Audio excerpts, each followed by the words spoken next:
Hello friends, मैं हूँ आपका होस्ट और दोस्त विकास। और आज मैं रिव्यू करने वाला हूँ। मैंने आज तक जितने भी शोज़ देखे हैं, उनमें से ये शो मेरे दिल में एक ख़ास जगह बना ली है इस शो ने।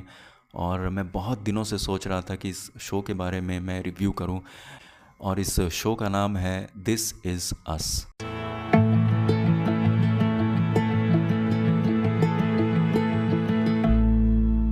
इज़ अस एक टीवी शो ही नहीं बल्कि एक कह सकते हैं कि एक नॉवेल की तरह लिखी गई है। और इसके हर पन्ने यानी कि हर सीरीज़, मैं कहता हूँ हर चैप्टर में, मैं इसको हर सीज़न को हर चैप्टर समझ रहा हूँ। तो हर चैप्टर में आपको एक ऐसी कहानी देखने को मिलेगी जो आपके दिल को छू लेगी। और कहानी है एक परिवार की। जी हाँ दोस्तों, कहानी एक परिवार की है जिसमें ट्रिपलेट्स पैदा होते हैं, यानी कि 3 बच्चे, और तीनों का जन्म एक ही दिन। कहानी जो है वो फ्लैशबैक में भी जाती है। तीनों बच्चे यानी कि एक 2 भाई और एक बहन। बहन जो कि बहुत ही ज़्यादा, जिसका वज़न बढ़ चुका है। एक स्ट्रगलिंग भाई है जो कि एक्टिंग के लिए ट्राई कर रहा है, लेकिन उसे ज़्यादा रोल मिलते नहीं हैं। हालांकि वो अपने एक कार्टून वॉइस ओवर के लिए बहुत फेमस है, तो लोग उसे जानते हैं। और एक भाई जो सबसे बड़ा है, वो किसी मल्टीनेशनल कंपनी में सीईओ है या वाइस प्रेसिडेंट है। तो इस तरह से तीनों की ज़िंदगी धीरे धीरे आगे बढ़ती है, जब हमें पता लगता है उनकी ज़िंदगी का फ्लैशबैक दिखाया जाता है, उनके माँ बाप कैसे मिले थे।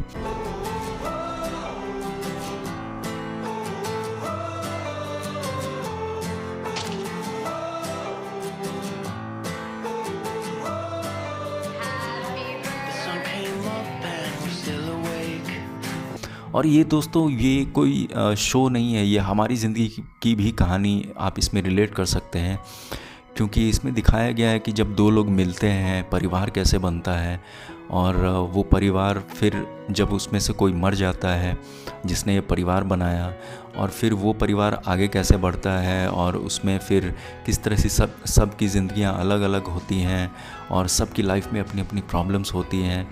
इस शो में इतना कुछ दिखाया गया है और इतने अच्छे तरीके से दिखाया गया है, और इतना अच्छा कहानी को बुना गया है, इतनी अच्छी कहानी को बुना गया है। कैरेक्टर्स इतने प्यारे हैं कि आपको प्यार हो जाएगा।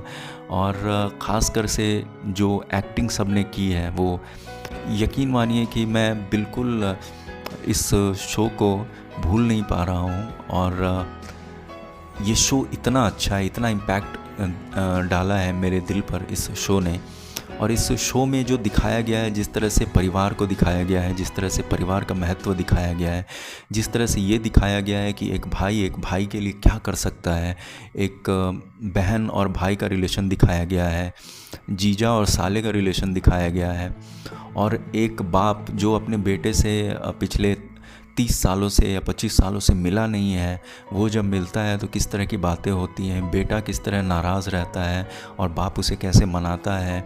एक बेटा जिसने अपने बाप को खो दिया है, लेकिन उसकी माँ ज़िंदा है, और उसकी माँ ने दूसरी शादी भी कर ली है उसके बाप के दोस्त के साथ ही। तो ये सब जब इम्पैक्ट दिखाया जाता है कि किस तरह से एक परिवार पर पड़ता है, फिर भी ये परिवार अलग नहीं होता है, अपनी अपनी ज़िंदगी को जी रहा है और अपनी परेशानियों से लड़ रहा है, लेकिन सब एक साथ एक कड़ी से बंधे हुए हैं। और जिस तरह से परिवार का डेफिनेशन इस शो में दिखाया गया है, मैं सच कहता हूँ, आपको ये शो ज़रूर देखना चाहिए। ये शो अमेज़न प्राइम और डिज़नी प्लस हॉटस्टार पर दोनों पर अवेलेबल हैं। लेकिन अमेज़न प्राइम पर इस शो के जो लेटेस्ट सीज़न है, यानी कि लास्ट सीज़न है, वो शायद आपको देखने को ना मिले। लेकिन डिज़नी प्लस हॉटस्टार पर इसके सारे सीज़न्स आपको देखने को मिल जाएंगे। और मैं आपको रिकमेंड करूंगा कि आप डिज़नी प्लस हॉटस्टार पर देखें, क्योंकि डिज़नी प्लस हॉटस्टार का जो प्लेयर है वो काफ़ी अच्छा है, इंटरफेस तो बहुत स्मूथली चलता है वो। तो आप ज़रूर देखें ये शो। और ये शो में बहुत कुछ मैं कहना चाहता हूँ इस शो के बारे में, लेकिन मेरे पास शब्द नहीं है कि मैं क्या कहूँ। इसके पहले मैंने रिव्यू किया था it's okay to not be okay का। ये शो काफ़ी हद तक it's okay to not be okay से बहुत ज़्यादा बेहतर है। क्योंकि it's okay to not be okay एक कोरियन शो थी, और जिसमें क्योंकि वो एक अलग भाषा की शो थी तो उसमें इमोशंस तो पूरी दुनिया में एक ही होते हैं दोस्तों, लेकिन जब भाषा अलग होती है और जब जो भाषा हम जानते हैं, जैसे इंग्लिश हम जानते हैं तो हम इंग्लिश को कैच कर सकते हैं, लेकिन कोरियन को क्योंकि हमने डबिंग में देखा था, लेकिन फिर भी मुझे बहुत अच्छी लगी थी। लेकिन ये शो आपको जिस तरह से आपके दिल पर जो इम्पैक्ट करता है, आपके दिल पर जगह बनाता है, आपके दिल में जगह बनाता है, वो मैं बता नहीं सकता हूँ कि ये शो कितना अच्छा है। पिछले 6 महीने से मैं शो देख रहा हूँ, मैंने इसके सारे सीजन्स ख़त्म किए, और अब मुझे लगता है कि ये शो ऐसा है कि मैं इसे दोबारा देख सकता हूँ। बहुत ही कम शोज़ हैं दोस्तों इस दुनिया में जिसे आप दोबारा देखना चाहेंगे, चाहे वो ब्रेकिंग बैड हो, चाहे गेम ऑफ थ्रोन्स हो। गेम ऑफ थ्रोन्स को भी मैं देखना चाह रहा था दोबारा, लेकिन मेरी हिम्मत नहीं हुई उसे देखने की दोबारा, क्योंकि काफ़ी सारे एपिसोड्स स्लो हैं उसके कुछ। लेकिन इस शो के जो एपिसोड स्लो भी हैं उसमें भी आपको एक कहानी दिखाई जाएगी, एक फ्लैशबैक दिखाया जाएगा, एक बहुत ही अच्छी बुनी हुई कहानी दिखाई जाएगी, जिसमें एक परिवार का महत्व समझाया गया है, और जिस तरह से एक कड़ी से सब बंधे हुए हैं, सबकी कहानी जो ट्रिपलेट्स हैं उनकी कहानी बहुत अच्छे तरीके से दिखाया गया है। और ये शो इसीलिए मेरा one of the favourite show बन चुका है, तो मैं आपको हाईली रिकमेंड करता हूँ ये शो देखने के लिए। IMDb पर इस शो को आप यकीन नहीं करेंगे कि 8.7 आउट ऑफ 10 मिले हुए हैं, और काफ़ी लाख लोगों ने इसे वोट किया 8.7 आउट ऑफ 10। और मैं तो इस शो को देता हूँ 10 में से 9 नंबर, क्योंकि बहुत ही ज़्यादा अच्छा शो है दोस्तों। अगर आप इंग्लिश टीवी शोज़ देखते हैं और देखना चाहते हैं तो ये शो तो मैं आपको बिल्कुल कहूँगा कि आप आज से ही देखना शुरू करें। और अगर आपके पास ज़्यादा समय की किल्लत है तो आप एक ही एपिसोड देखें, लेकिन हर रोज़ एक एपिसोड देखें इस शो का। वैसे मैं आपको बता दूं कि 2-3 एपिसोड्स देखने के बाद आपको इस शो का नशा लग जाएगा और आप इसे छोड़ नहीं पाएंगे।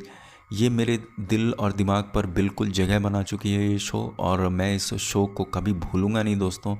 जिस तरह से राइटिंग है इस शो की, जिस तरह से पिक्चराइजेशन है, जिस तरह से नरेशन है, और जिस तरह से एक्टिंग की गई है ना, वो वाकई में बहुत ही काबिल तारीफ़ है। ये था मेरा रिव्यू दिस इज़ अस के लिए। अगले रिव्यू तक के लिए गुड बाय। अगर आपने मेरे चैनल को अभी तक सब्सक्राइब नहीं किया है तो सब्सक्राइब करें, और जो बेल आइकन है उसको ज़रूर प्रेस करें। Thank you. Hey, you want to be fat friends? I can't fall for a fat person right now. I guess I'll lose the weight then.